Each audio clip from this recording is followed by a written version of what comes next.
Beberapa waktu lalu saya pernah ada satu project yang menggunakan Next.js. Selama menggunakan Next.js itu kami sebagai tim front end mengalami beberapa masalah. Nah, di dalam video ini saya mau bagikan beberapa masalah yang kami hadapi ketika membuat aplikasi menggunakan Next.js dan cara mengatasinya. Ya sebenarnya cuma ada dua masalah aja sih. Tapi harapannya dengan adanya video ini, teman-teman yang mengalami masalah yang sama bisa terbantu. Oke, yang pertama adalah masalah heap limit allocation fail. Nah, ini tuh kami tuh nggak tahu ya penyebabnya apa. Asumsi kami penyebabnya itu karena RAM atau memori di komputer server itu terlalu rendah.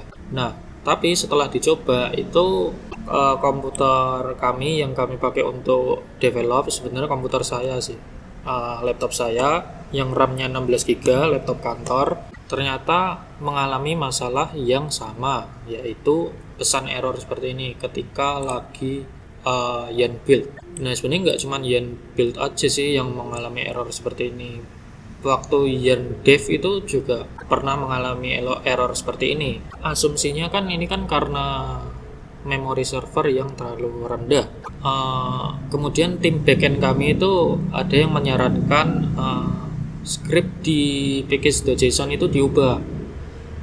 Dari yang awalnya itu cuma yen dev atau yen build atau yen start, itu sekarang diubah jadi kayak gini nih, panjang gitu. Nah, awalnya itu kan RAM di komputer server kami itu 2 GB.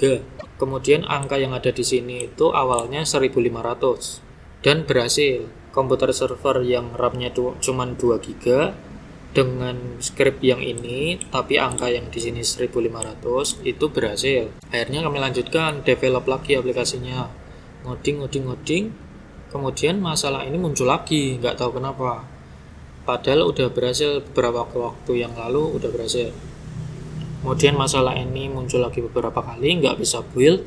Akhirnya atasan memutuskan untuk menaikkan RAM dari komputer server kami menjadi 4 GB. Nah setelah diubah jadi 4 GB, akhirnya script yang awalnya tadi itu 1500 angkanya di sini, kemudian diubah jadi 3000 karena mengikuti RAM yang udah naik 2 kali lipat. 3000 awalnya yang 1500 sekarang jadi 3000. Akhirnya masalah bisa selesai dan error seperti ini nggak muncul lagi sih.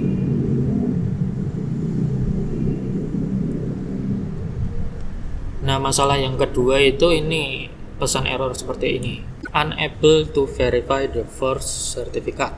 Ini tuh error apa kami juga nggak paham sih. Masalahnya itu muncul di komputer server klien. Pada saat aplikasinya sudah jadi, itu waktu mau di-deploy ke komputer server klien, itu mengalami masalah seperti ini. Kalau dari tim backend, mereka bilang masalahnya itu di SSL. Mereka nggak tahu tuh letak SSL-nya di mana. Dan kebetulan tim backend kami waktu itu nggak dikasih akses bebas ke komputer server klien. Jadi agak susah sih memperbaiki error ini. Nah akhirnya kami dari tim front end mencoba cari solusi. Ini masalahnya di mana gitu kan.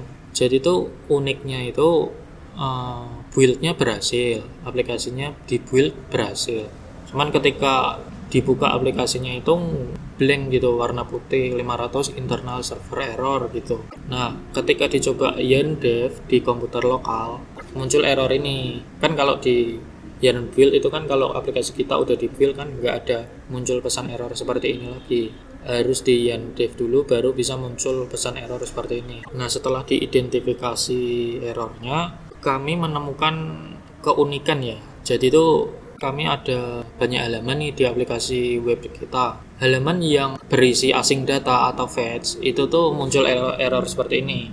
Kalau halaman statis yang nggak ada fetch API sama sekali, misalnya kayak halaman login, itu kan nggak ada fetch data apa-apa di backend ke backend atau ke API endpoint, itu jalan, nggak ada error seperti ini. Error seperti ini hanya muncul ketika membuka halaman yang berisi async data atau fetch untuk pertama kalinya. Nah, misalnya aplikasi ini, biasanya kan aplikasi Nuxt.js itu kan udah disediakan dua function bawaan namanya fetch dan async data. Ini untuk apa ya? Untuk fetch data dari server gitulah. Biasanya kan kalau aplikasi Vue biasa kita pakai mounted ya, nggak pakai async data seperti ini atau fetch begitu. Kalau aplikasi Nuxt yang kita harapannya ada SSR di dalamnya, itu pakainya async data atau enggak fetch gini kan ya. Elemen yang ada metode fetch dan async data ini itu mengalami error tadi, unable to verify the first certificate. Kalau elemen yang enggak ada fetch API-nya itu lancar-lancar aja. Anehnya lagi, misalnya kita buka elemen statis nih, kemudian di elemen statis itu ada Nuxt link. Nuxt link-nya itu ketika diklik juga berhasil, nggak ada error seperti ini. Tapi kita harus masuk dulu ke halaman statis yang nggak ada fetch-nya. Jadi dengan kata lain, error ini muncul ketika pertama kali membuka halaman yang ada async datanya atau fetch-nya. Nah, jadi bingung nih kami, kok bisa kayak gini? Apa dari front end-nya ada yang salah? Harus disesuaikan lagi. Akhirnya kami putuskan untuk iseng-iseng mengubah aplikasinya jadi client side. Cara mengubah aplikasi Nuxt menjadi client side itu dengan menambah properti SSR, kemudian isinya false di file nuxt.config.js. Nah, jadi awalnya harapannya kan bikin aplikasi pakai Nuxt ini kan kita pengennya ada server side rendering atau enggak static site generation. Tapi karena ada error tadi, kami coba aplikasinya dibikin client side aja semuanya. Jadi mirip kayak aplikasi Vue biasa ya, tanpa server side rendering. Dan ternyata setelah dibikin kayak gini, itu berhasil. Setelah dicoba di deploy ke server client, itu berhasil. Nah, jadinya sekarang untuk sementara aplikasi klien kami itu server side-nya dimatiin. Jadi client side aja. Untuk sementara aplikasi klien ini jadinya client side dulu sampai kami mengetahui problem yang terjadi dengan SSL di server klien. Nah, ternyata setelah ada kejadian ini kami dari tim front end jadi belajar hal baru bahwa ketika aplikasinya dibikin client side itu build-nya jadi lebih cepat ya teman-teman. Awalnya itu kan aplikasi Nuxt itu kan build-nya ada dua ya, client sama server. Jadi kalau build itu atau kalau ada perubahan file gitu build-nya agak lama. Tapi setelah dibikin client side, build-nya itu cuma ada satu yaitu client, servernya nggak ada.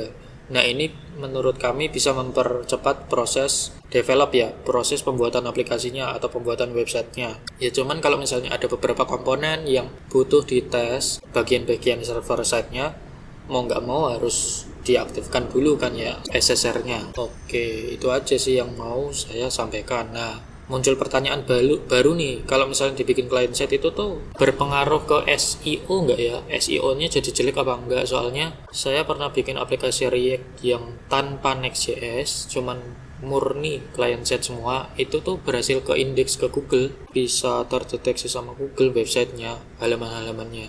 Nah, kalau aplikasi Nuxt.js yang dibikin client side gini bakalan terindeks juga sama Google apa enggak nih? Coba teman-teman mungkin bisa kasih jawaban atau mungkin punya solusi yang lebih baik ketimbang solusi yang saya sampaikan ini. Nah, sama satu lagi, tadi kan saya bilang ada error yang pertama ini kan ya, heap limit allocation fail. Ternyata tuh setelah kami cari tahu itu error seperti ini nggak cuma dialami oleh aplikasi Nuxt.js saja ataupun Vue.js saja. Ternyata aplikasi Angular maupun React pun pernah mengalami hal semacam ini. Di Google begitu saya cari tahu. Di Stack Overflow juga nemu seperti itu. Nah, cuman solusinya mungkin agak sedikit berbeda dengan ini ya. Kalau ini kan khusus untuk Nuxt.js. Oke, cukup sekian video kali ini. Terima kasih sudah menonton.